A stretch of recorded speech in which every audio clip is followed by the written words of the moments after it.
every single thing you experience in your life, it is really a projection of your mind. So the things are not even real. It's like a movie. When you go, you watch a movie, everything appears so real. You cry when the people in the characters are crying. You are scared when they are scared. You are angry when they are angry. You experience everything to be so real. But once the movie is over, you realize that none of that was real. In fact, those same characters are playing a completely different character in some other movie. So you don't get attached to a movie that way.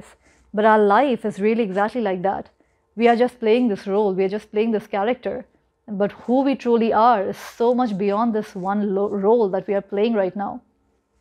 So when we don't get attached to our characters, to the things which are happening, when we are able to bring our focus to that law of oneness or law of singularity or absoluteness, whatever it is that you want to call it, then you realize that all of this life is just like a theater. It's just like this huge movie being played on the screen of consciousness, and it's just energy and it's just projection.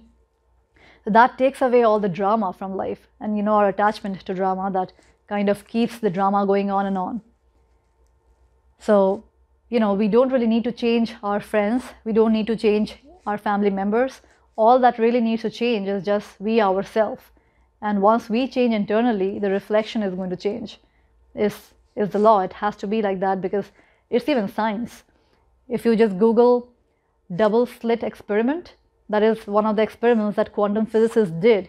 And I'll not get into the whole detail of the experiment, but in short, when they did that experiment, they realized that everything that we experience in our life is really based on what we expect. When we expect certain things to go a certain way, that's how it goes.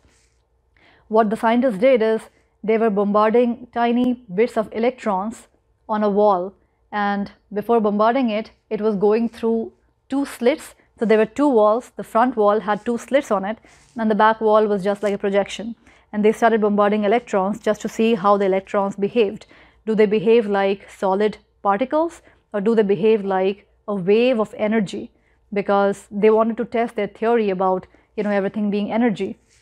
And they realized that when somebody is observing it, even if it is not a human observer, but even if there is a camera observing it, it's as if the particles knew that it was being observed, it was being measured, as if the particles knew that the very act of observation means that the people who are observing it are expecting it to behave a certain way. And every single time it was being observed, it was behaving like an electron, like a solid particle should behave. Because in our physical reality, we expect solid particles to behave like solid particles. We don't expect solid particles, like I don't expect that when I go and sit on that chair, that I'll just fall through the chair and go through it. So I don't expect that when I'm putting my hand through the wall, my hand will just go through it. We don't have that expectation. We expect solid things to be solid all the time. We have certain expectation about liquids. We have a certain expectation about gases. So based on our expectations, those things behave in the same way. And which is a great thing actually, because that keeps our life going smoothly, and that keeps this reality illusion going on smoothly, because there is a reason we created this whole entire big illusion anyways. So that's why when the electrons, coming back to the double slit experiment, when the electrons were being fired and there was some way of measuring, they behaved like electrons, like solid particles would behave.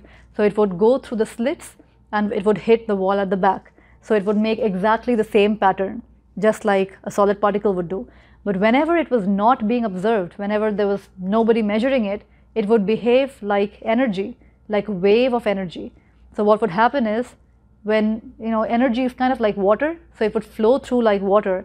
And so instead of just two lines, because there were two slits on the front wall, but now it flows like energy. So instead of making two lines, it would make multiple lines, because energy is just flowing everywhere. It is not like physical, it's like water that just flows.